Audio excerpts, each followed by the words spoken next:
ሚዲያችንንና ፕሮግራሞቻችንን ሰብስክራይብ፣ ላይክ እና ሼር በማድረግ እንድትከታተሉንና እንድታደምጡን በአክብሮት እንጋብዛለን። ሰላም ጤና ይስጥልኝ። ታማኝ የመረጃ ምንጭ ከሆነው ከሎሚ ቴሌቪዥን የሰዓቱ ዜናዎች ይዘንላችሁ ቀርበናል። ከሀገር ውስጥ ፖለቲካ እስከ ቀጠናው የጸጥታ ሁኔታዎች ድረስ የተሰሙ አበይት መረጃዎችን ዋና ዋናዎችን አስቀድመን እናደምጣችኋለን። ሎሚ የነገ ብሩህ ተስፋ ጽኑ መሰረት። የሞት ፍርድ የተፈረደባቸው ዜጎች ጉዳይ ከሳዑዲ ባለስልጣናት ጋር በቅርበት እየሰራን ነው ሲሉ የውጭ ጉዳይ ሚኒስቴር ገለጹ። የዓለም ባንክ በቀጣዮች 10 ዓመታት በኢትዮጵያ ለሚሰጣቸው ድጋፎች መዋቅራዊ የፖሊሲ ለውጦች ማድረጉን አስታወቀ።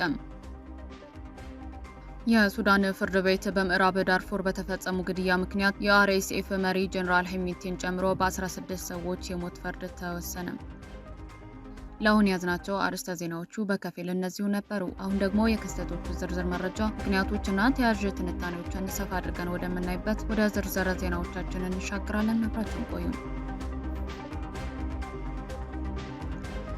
በሳውዲ አረቢያ ደቡብ ምዕራብ በሚገኘው ሀሚስ ሙሻይት እስር ቤት ብቻ በአሁኑ ወቅት ወደ 60 የሚጠጉ ኢትዮጵያውያን ስደተኞች ከአደገኛ እጽ ጋር በተያያዘ ወንጀል የሞት ፍርድ ተፈርዶባቸው አስቸጋሪ ሁኔታ ውስጥ እንደሚገኙ የሲኤንኤን ልዩ ምርመራ ዘገባ ይፋ አደረገም። ይህንን ተከትሎ የኢፌዴሪ ውጭ ጉዳይ ሚኒስቴር ባወጣው ይፋው መግለጫ የህግ ሂደትና የፍርድ ውሳኔ የተላለፈባቸው ወገኖችን ጨምሮ አስቸጋሪ ሁኔታ ውስጥ ያሉ ዜጎችን ለመታደግ ከሳውዲ ባለስልጣናት ጋር የከፍተኛ አመራር ውይይቶችና የቆንስላ ድጋፎችን አጠናክሮ መቀጠሉን አስታውቋል። የሲኤንኤን ዘገባ አማኑኤል የተባለ ለደህንነቱ ሲባል ስሙን የቀየረና ከትግራይ ክልል ተሰዶ በየመን አቋርጦ ሳውዲ የገባ ወጣት አሳዛኝ ታሪክ ዋቢ በማድረግ በሳውዲ የፍትህ ስርዓት ላይ ያሉትን ከባድ ጉድለቶችን አጋልጧል። ብዙዎች ስደተኞች በአሰሪዎቻቸው የተሰጣቸውን እቃ ተራ ቁሳቁስ መስሏቸው ሲያጓጉዙ በውስጡ ሀሺሽ ተገኝቶ በቁጥጥር ስር የዋሉ ናቸው።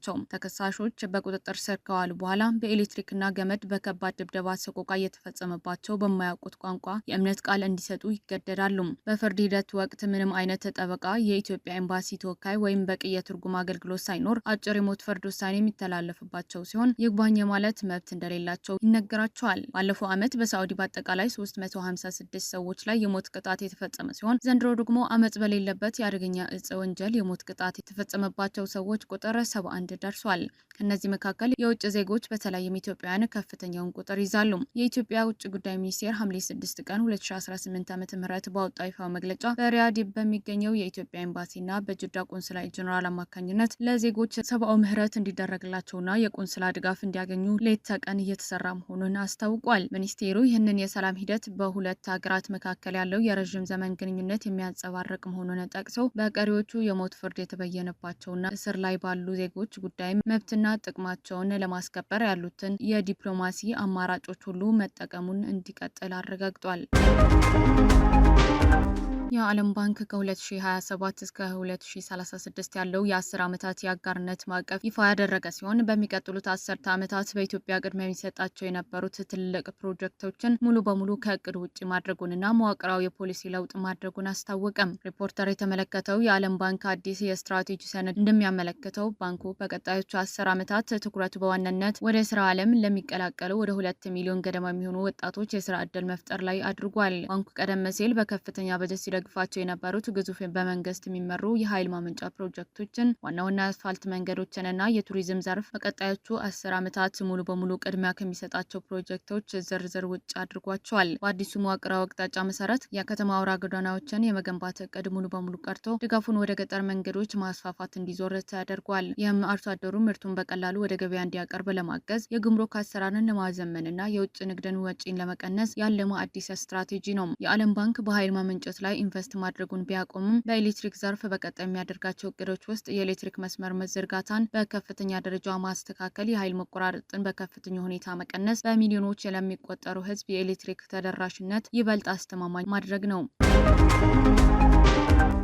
የሱዳን ፍርድ ቤት በምዕራብ ዳርፉር በተፈጸሙ ግድያ ምክንያት የአርኤስኤፍ መሪ ጀነራል ሄሚቲን ጨምሮ በ16 ሰዎች የሞት ፍርድ ወሰነም። የሱዳን የጸረ ሽብርተኝነት ፍርድ ቤት እሁድ ዕለት የፈጣን ድጋፍ ኃይሎች አርኤስኤፍ አዛዥ ጀነራል መሐመድ ሐምዳንን ከሁለት ወንድሞቻቸውና ከሌሎች 13 የቡድን አመራሮች ላይ በሌሉበት የሞት ፍርድ መወሰኑን ታውቋል። ውሳኔው የተሰጠው በምዕራብ ዳርፉር ግዛት ዋና ከተማ በሆነችው ኤልጂኒና በተፈጸሙት የጦር ወንጀሎች፣ በሰብአዊ ላይ በተፈጸሙ ወንጀሎችና የዘር ማጥፋት ወንጀሎች ጥፋተኛ ሆነው ከተገኙ በኋላ ነው። የምዕራብ ዳርፉር ገዢ ካሚስ አባካር ሰኔ 2023 በአርኤስኤፍ ተዋጊዎች ተይዘው ወደ አካባቢው አዛዥ አብዱራህማን ጁማ ባርካላ ተወስደው ተገድለዋል። በኋላ ላይ ደግሞ አስክሬኑ ሲቆራጭ የሚያሳይ ቪዲዮ ተቀርጾ ተሰራጭቷል። በፖርት ሱዳን ፍርድ ቤት የነበሩ ዳኛ ሄሚቲ በወንድሞቻቸው አብዱራህሚን ሀምዳን ዳጋሎና በአልቆኒ ሀምዳን ዳጋሎ እንዲሁም በሌሎች 13 ታዋቂ ሰዎች ላይ የሞት ፍርድ እንደተሰጠ ተናግረዋል። የሞት ፍርድ ከተወሰነባቸው ሰዎች መካከል የቀድሞ ምክትል ገዢ አልቲጂ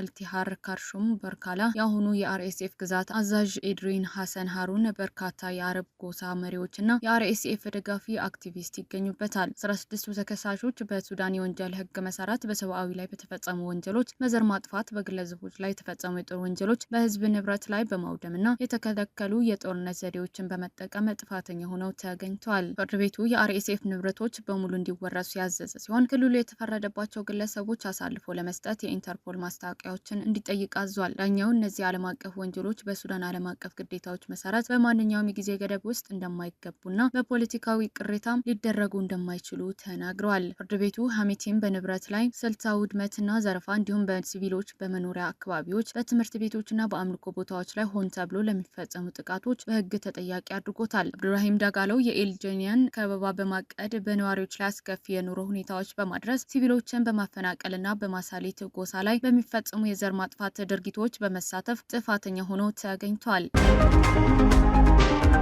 የፓኪስታን ዓለም አቀፍ አየር መንገድ ወደ ግል መዛወርና የአስተዳደር ቁጥጥሩ በአሪፍ ሀቢብ ግሩፕ ለሚመራው ጥምረት መተላለፉን ተከትሎ የቀድሞው የኢትዮጵያ አየር መንገድ ግሩፕ ዋና ስራ አስፈጻሚ አቶ ተወልደ ገብረ ማርያምን አዲሱ ዋና ስራ አስፈጻሚ ሲኢኦ አድርጎ መምረጡን አስታወቀም። ይህ ሹመት በተለይ ኪሳራ ውስጥ የሚገኘውን የፓኪስታን ብሔራዊ አየር መንገድ አዲስ መዋዕለ ንዋይ በማፍሰስ አውሮፕላን በማዘመን የበረራ መዳረሻዎችን በማስፋፋትና በአጠቃላይ የአሰራር ለውጦችን በማድረግ መልሶ ለማቋቋም የታለመ ስልታዊ እርምጃ ነው። ብሉምበርግ ቀደም ሲል ጉዳዩን ለሚያውቁ ወገኖች ዋቢ በማድረግ እንደዘገበው አቶ ተወልደ ለዚህ የኃላፊነት ቦታ ከተመረጡት እጩዎች ዝርዝር ውስጥ ቀዳሚ መሆናቸውንና አስፈላጊውን ስነ ስርዓት ከተጠናቀቀ በኋላ ይፋ መግለጫ እንደሚሰጥ ጠቁሞ ነበር። አረብ ኒውስ በበኩሉ የአየር መንገዱን ከፍተኛ ኃላፊዎች ጠቅሶ እንደገለጸው የአየር መንገዱ የአቶ ተወልደ ገብረ ማርያምን ስም ይፋ ለማድረግ የዘገየው አስፈላጊ የደህንነት ማረጋገጫ እስከሚጠናቀቅ ድረስ ነው። ሆኖም ግን የአየር መንገዱ ትልቅ ባለ አክሲዮን አቶ ተወልደ እጅግ ከፍተኛ ብቃት ያላቸውና በርካታ ተቋማትን ከኪሳራ ወደ ትርፍ መለሱ ሰው ናቸው ሲል ገልጿል። አቶ ተወልደ ገብረ ማርያም ከ2011 እንደ አውሮፓውያን አቆጣጠር እስከ መጋቢት 2022 እንደ አውሮፓውያን አቆጣጠር ድረስ የኢትዮጵያ አየር መንገድ ግሩፕ ዋና ስራ አስፈጻሚ ሆነው አገልግለዋል። አቶ ተወልደ እንደ አውሮፓውያን አቆጣጠር በመጋቢት 2022 ከኃላፊነታቸው ቀደም ብለው በጡረታ የተገለሉት በጤና እክል ምክንያት እንደነበር ይታወሳል። በወቅቱ ለተከታታይ በርካታ ወራት በዩናይትድ ስቴትስ የሕክምና ክትትል ሲያደርጉ እንደነበርና ይህንን የአየር መንገዱ የሚፈልገውን የዕለቱን የቅርብ አመራር ለመስጠት አስቸጋሪ እንዳደረገባቸው ገልጸው ነበር።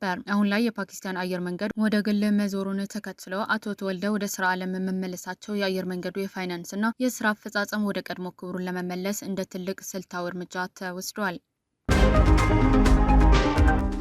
በግንቦትና ሰኔ ወራት ዩናይትድ ኪንግደም ውስጥ በተመዘገበው እጅግ ከፍተኛ ሞቃት አየር ሁኔታ ከ2700 በላይ ሰዎች ህይወታቸው አልፎ ሊሆን እንደሚችል ባለሙያዎች ግምታቸው አስቀመጡም። የኢምፔሪያል ኮሌጅ ለንደን የሜትሮሎጂ መስሪያ ቤት እንዲሁም ለንደን ስኩል ኦፍ ሃይጂን ኤንድ ትሮፒካል ሜዲሲን የተወጣጡ ተማሪዎችን ይፋ ያደረጉት ይህንን ቁጥር ከፍተኛ ሙቀት የሚያስከትላቸው አደጋዎችን በተመለከተ መረጃዎችን ላይ የተመሰረተ ነው። በርካታ ሞቶች ተከስተው ሊሆን የሚችለው በእንግሊዝ ታሪክ ከፍተኛ የሆነው 37.7 ዲግሪ ሴልሺየስ ሙቀት በተመዘገበበት ሰኔ ወር እንደሚሆን ተገልጿል። በዚያ ወቅት ባልተለመደ ሁኔታ በተወሰኑ የእንግሊዝና የዌልስ አካባቢዎች ቀይ ደረጃ የተቀመጠ የሙቀት ማስጠንቀቂያ ተሰጥቶ ነበር። ግንቦት ላይ የታየው 35.1 ዲግሪ ሴልሺየስ ሙቀት በአውሮፓውያኑ 1922 እና 1944 ከፍተኛ ሆኖ ከተመዘገበው 32.8 ዲግሪ ሴልሺየስ የበለጠ ነበር። እነዚህ ወራት ከፍተኛ ሙቀት የተመዘገበው በከፍተኛ ግፊት ምክንያት ሞቃት አየር በአንድ አካባቢ ተከማችቶ እንዲቀር በሚያደርግ የአየር ሁኔታ ምክንያት እንደሆነ ባለሙያዎቹ ይናገራሉ። እንደ ባለሙያዎቹ ገለጻ ይህ ሙቀት ክምችት የተባባሰው በሰው ሰራሽ አየር ንብረት ለውጥ ምክንያት ነው። የአየር ንብረት ለውጥ ምድር የኢንዱስትሪ አብዮት ከመፈንዳቱ በፊት ከነበረችበት ደረጃ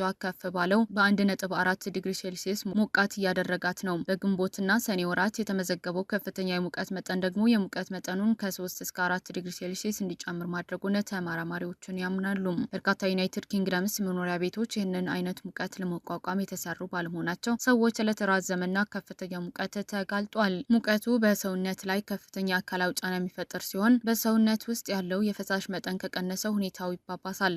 እነዚህ አንዱ ምክንያት ሰውነታቸው ለመቀዝቀዝ ሲል የልብ ምት ጥንካሬና ፍጥነትን የሚጨምር መሆኑን ነው። እዚህ አይነት ሁኔታ ከፍተኛ ተጋላጭነት ያላቸው ህጻናትና አረጋውያን እንዲሁም ሌላ የጤና ሁኔታ ያለባቸው ሰዎች ናቸው። የሙቀት መጨመር የልብ ድካም፣ ስትሮክና ሌሎች ለሞት የሚዳርጉ ክስተቶች ሊያጋለጡ ይችላል። ከፍተኛ ሙቀት የተስተካከለ የሰውነት ቅርጽ ያላቸውና ጤነኛ ሰዎችን ጭምር አደጋ ላይ ሊጥል ይችላል። ብዙውን ጊዜ የሚያሳየው ምልክቶች ችላ ሊባሉ የሚችሉ ስለሚሆኑ ዝምተኛው ገዳይ ተብሎ ይጠራል።